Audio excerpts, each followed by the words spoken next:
अभियान कानूनी धर्मांतरण विधेयक 2020 लाया ताकि धर्मांतरण को रोका जा सके।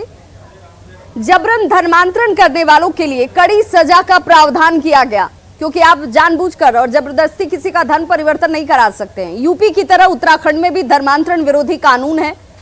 धर्मांतरण को रोकने के लिए ओडिशा ने सबसे पहले कानून लाया था। ओडिशा ने साल 1967 में कानून लाया इस धर्मांतरण को लेकर। SC/ST मामले में 2 साल की सजा और 10,000 का जुर्माने का प्रावधान किया गया। मध्य प्रदेश की बात कर लें तो 1968 में धर्मांतरण का कानून लाया जाता है और कानून का उल्लंघन करने पर 1 साल की सजा और 500 रुपए तक का जुर्माना लाया गया।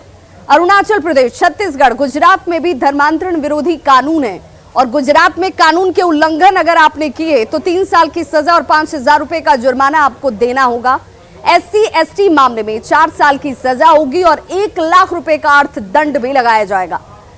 हिमाचल प्रदेश, झारखंड में भी धर्मांतरण कानून है। तमिलनाडु और राजस्थान में कानून वापस हो गया है। संसद में 3 बार हुए धर्मांतरण कानून को पास कराने की कोशिश नाकाम हो गई।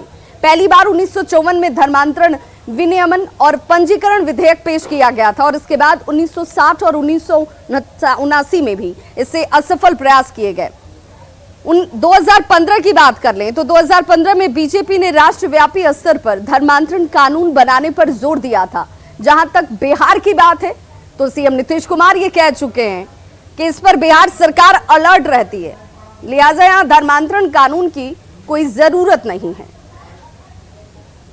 के इलाके में धर्मांतरण के धंधा का ये खेल कोई नया नहीं है। इससे पहले भी लगातार इस तरह का खेल रचा गया है। इस बार ताजा मामला ये सिवाडी गांव से है और जहां बड़े पैमाने पर इस गांव में लोगों का धर्मांतरण हुआ है। बड़ी बात यह है कि जो लोग धर्म बदल लिए वो खुलकर कैमरे पर आ रहे हैं और कह रहे हैं कि उन लोगों को सुविधा देने के नाम पर धर्म परिवर्तन किया गया है। और कुछ लोग ये भी कहते हैं कि यह धर्म परिवर्तन नहीं है, मन परिवर्तन। लेकिन सवाल उठता है, जब धर्म परिवर्तन का कुछ नियम कायदे हैं तो इस तरह के रातों रात बड़े संख्या में लोग धर्मांतरण कैसे कर रहे हैं? और ये सवाल इसलिए भी मजबूती से उठाना चाहिए क्योंकि ये धर्म परिवर्तन खास वैसे समाज के उस वर्ग के लिए हो रहा है जो काफी पिछड़े वर्ग से आते हैं और जिनके पास आर्थिक सामाजिक संकट अक्सर बरकरार रहता है। उन्हीं लोगों का धर्म परिवर्तन क्यों हो रहा है?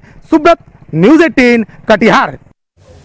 तो एक तरफ नीतीश कुमार कहते हैं कि कानून की जरूरत नहीं है, सरकार इस पर नजर बनाए हुए, लेकिन सवाल यहीं से उठता है कि अगर सरकार की नजर है, कानून की जरूरत नहीं है, तो फिर धर्मांतरण के मामले एक के बाद एक तमाम दूसरे जगहों से सामने क्यों आ रहे हैं? आरजेडी 7 अगस्त को बिहार के सभी जिला मुख्यालयों में प्रतिरोध मार्च निकाले जा रहा है। महंगाई, भ्रष्टाचार सहित कई मुद्दे हैं जिन मुद्दों को लेकर पूरे बिहार में प्रतिरोध मार्च निकाला जाएगा। खास बात यह है कि पोस्टर में काफी दिनों के बाद कांग्रेस को भी जगह दी गई है।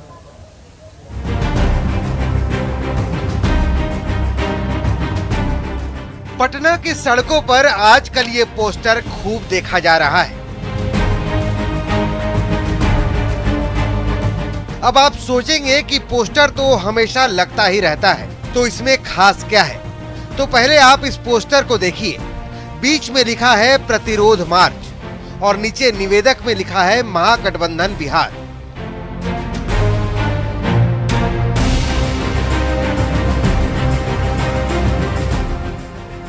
अब जरा पोस्टर में दिख रही तस्वीरों को भी देख लीजिए। बीच में बड़ी फोटो तेजस्वी यादव की है और ऊपर में सबसे बाईं तरफ लालू प्रसाद यादव और दाईं तरफ सोनिया गांधी की तस्वीर है।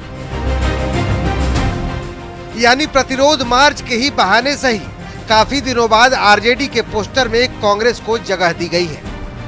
कोशिश इस बात की है कि महागठबंधन एकजुट दिखे और इसीलिए महंगाई, बेरोजगारी, भ्रष्टाचार सहित जन विरोधी मुद्दों पर जो है महागठबंधन का सभी जिला मुख्यालयों में ये प्रतिरोध मार्च निकाला जाएगा। पटना में तेजस्वी यादव खुद इस मार्च में शामिल होंगे।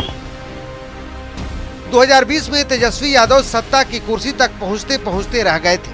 आरजेडी ने इसके लिए कांग्रेस के खराब प्रदर्शन को जिम्मेवार ठहराया था। इसके बाद तमाम उपचुनावों में दोनों दलों के बीच तल्खी दिखी। अब ये नई एकता कब तक ऐसे ही दिखती है, ये देखना होगा।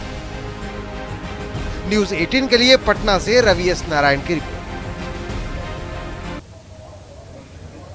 तो विपक्ष के इस ऐलान पर सत्ता पक्ष ने तंज कसा है, वहीं विपक्ष ने इस एकजुटता को वक्त की मांग करार दिया। गठबंधन की ओर से श्री तेजस्वी प्रसाद यादव के नेतृत्व में पूरे राज्य भर के जिला मुख्यालयों पर 7 अगस्त को प्रतिरोध मार्च किया जाएगा। इस प्रतिरोध मार्च में कांग्रेस पार्टी भी शामिल रहेगी। अगर तुम हिटलर के नाती हो, हम भी बापू के पोते हैं। सरकार को समझना होगा, ये जो महंगाई बढ़ाकर गरीबों के मुंह से निवाला छीना जा रहा है, मध्य वर्ग के मुंह से निवाला छीना जा रहा है, ये जो बेरोजगारी बढ़ाकर देश की पूरी युवा शक्ति का भविष्य अंधेरे में धकेला जा रहा है, उसके खिलाफ ये देश खड़ा होगा। कांग्रेस खड़ी है और कांग्रेस के साथ वो तमाम लोग जुड़ रहे हैं जिन्हें सरोकार की चिंता है, देश की चिंता है, युवाओं, गरीबों, मध्य वर्ग की चिंता है। और ये जुल्मी सरकार चाहे जितने जुल्म कर ले, इस सरकार को उखाड़ फेंकेंगे हम लोग, देखिएगा। राष्ट्रीय जनता दल के द्वारा जो प्रतिरोध मार्च निकाला जा रहा है वो प्रतिरोध मार्च नहीं, घोटालाबाजों का मार्च है। ये कांग्रेस, राजद और जितने भी घोटालेबाज हैं सब एक साथ हो गए हैं, ये भय से एक साथ हो गए हैं। अब ऐसे में सवाल उठता है कि इस गठबंधन में कितने गांठ हैं। संपूर्ण क्रांति दिवस पर आरजेडी ने पोस्टर लगाया था। उस पोस्टर में लेफ्ट पार्टियां तो नजर आ रही थी, उनके चेहरे नजर आ रहे थे, लेकिन कांग्रेस पोस्टर से गायब थी। संपूर्ण क्रांति दिवस के पोस्टर से कांग्रेस गायब थी। जातीय जनगणना पर सर्वदलीय बैठक में कांग्रेस शामिल ही नहीं हुई। बैठकों में कांग्रेस की मौजूदगी नहीं थी। ये सबके सामने तस्वीर सामने आ गई। एमएलसी चुनाव की बात कर लेते हैं तो एमएलसी चुनाव में आरजेडी ने कांग्रेस को भाव ही नहीं दिया। नतीजा हुआ कि कांग्रेस को एमएलसी चुनाव में लेफ्ट के साथ उतरना पड़ा। और इसीलिए सवाल यह है कि जो अब साथ साथ दिखने की या दिखाने की कवायद की जा रही है, कोशिश की जा रही है, ये कितनी दूर तक चलेगी, कब तक चलेगी। खबरों का सिलसिला लगातार जारी। आप देखते रहिए न्यूज़ 18 बिहार झारखंड। यहां खबरों का सिलसिला कभी नहीं थमता।